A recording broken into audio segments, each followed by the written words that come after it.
Hello welcome back. ഇന്നത്തെ recipe നമ്മൾ നോമ്പിന് കുറേ സ്നാക്സ് ബ്രെഡ് കൊണ്ട് ഉണ്ടാക്കി. അപ്പോൾ ആ ബ്രെഡിൻ്റെ സൈഡ്സൊക്കെ നമ്മൾ കട്ട് ചെയ്ത് മാറ്റി വെച്ചിട്ടുണ്ടാവും. ഞാൻ ഈ ചാനലിൽ തന്നെ ഒരുപാട് വീഡിയോസ് ബ്രെഡിൻ്റെത് അപ്ലോഡ് ചെയ്തിരുന്നു. അപ്പോൾ അതിൻ്റെ സൈഡ്സ് കൊണ്ട് നമുക്ക് നല്ലൊരു സ്വീറ്റ് ഉണ്ടാക്കിയെടുക്കാം. അപ്പോൾ അതെങ്ങനെയാണ് നോക്കാം. അതിന് വേണ്ടിയിട്ട് ഞാൻ 8 ബ്രെഡിൻ്റെ സൈഡ്സാണ് എടുത്തത്. ഇനി സൈഡ്സ് ഇല്ലെങ്കിൽ നിങ്ങൾ ബ്രെഡ് ക്രംസ് ഉണ്ടെങ്കിൽ അത് വെച്ചിട്ടും ചെയ്യാം കേട്ടോ.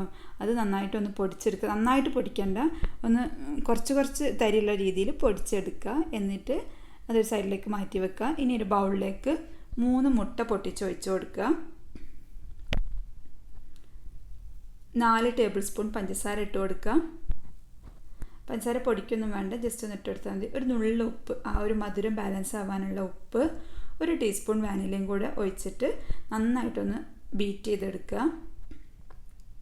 സാധാ വിസ്കോണ്ടാട്ടെ ബീറ്റ് ചെയ്യുന്ന, ബ്ലെൻഡറൊന്നും എടുത്തിട്ടില്ല. ഇനി അതിലേക്ക് 1/4 കപ്പ് പാൽ ഒഴിച്ച് കൊടുക്കുന്നുണ്ട്. കുറച്ചുകൂടെ പാൽ നമ്മൾ കുറച്ച് കഴിഞ്ഞിട്ട് ഒഴിക്കും. ഇപ്പോൾ 1/4 കപ്പ് ഒഴിക്കുക.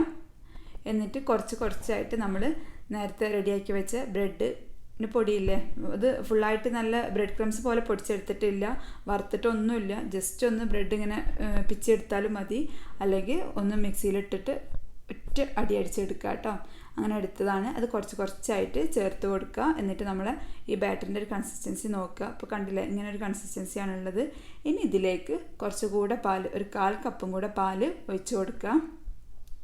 അപ്പോൾ ഞാൻ 8 സ്ലൈസ് ബ്രെഡ് എന്ന് പറഞ്ഞാൽ ചിലപ്പം ഓരോരുത്തരുടെ ബ്രെഡ് ചെറുത് വലുത് വലിപ്പ വ്യത്യാസം ഉണ്ടാവും. അപ്പോൾ ഈ ഒരു കൺസിസ്റ്റൻസിയാണ് വേണ്ടത്. ഭയങ്കര ലൂസും അല്ല, അതേസമയം ഭയങ്കര തിക്കല്ല. തിക്കായി കഴിഞ്ഞാൽ ഹാർഡായി പോവും. അപ്പം ഇങ്ങനെ ചെയ്തെടുക്കുക. ഇനി ഒരു സോസ് പാൻ എടുത്തിട്ട് അതിലേക്ക് 1 ടീസ്പൂൺ നെയ്യ് ഒഴിച്ച് കൊടുക്കുക. അതൊന്ന് ചുറ്റിച്ച് കൊടുക്കുക കേട്ടോ, നെയ്യ് എല്ലാ സ്ഥലത്തേക്കും എത്താൻ വേണ്ടിയിട്ട്.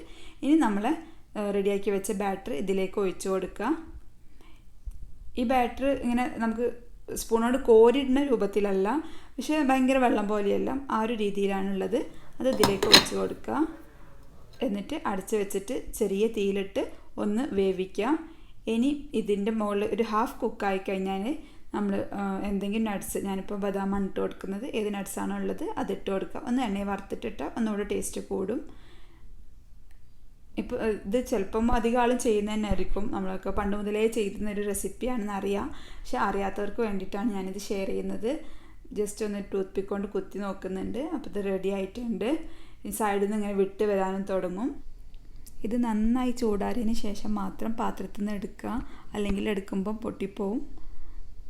അതിന് ഇത് മാത്രമല്ല, ഏത് ടൈപ്പ് ഇങ്ങനത്തെ സാധനങ്ങൾ പോളകൾ ഉണ്ടാക്കുമ്പോഴും അങ്ങനെ തന്നെയാണ്.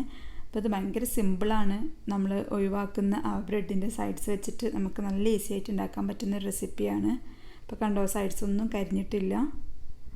ഇനി നിങ്ങൾക്ക് അടിയിൽ നല്ല തീ വരുന്നുണ്ട്, കരിയൊന്ന് പേടിയുണ്ടെങ്കിൽ അടിയിൽ ഒരു പഴയ ഫ്രൈങ് പാൻ വെച്ച് കൊടുക്കുക. നമ്മൾ ഈ ചൂടാക്കുന്ന പാത്രത്തിൻ്റെ അടിയിൽ ഒരു ഫ്രൈങ് പാൻ വെച്ചിട്ട് തീ കുറച്ച് വെച്ചിട്ട് വേവിക്കുക. തീ കുറച്ച് വെച്ചിട്ട് തന്നെ വേവിക്കണേ, അപ്പോഴേ നന്നായിട്ട് പെർഫെക്റ്റായി കിട്ടുള്ളൂ. അപ്പം എല്ലാവരും ട്രൈ ചെയ്ത് നോക്കുക. ഫീഡ്ബാക്ക് അറിയിക്കുക. എന്തായാലും ഇഷ്ടപ്പെടും. ഷെയർ ചെയ്യുക, ലൈക്ക് ചെയ്യുക, സബ്സ്ക്രൈബ് ചെയ്യുക.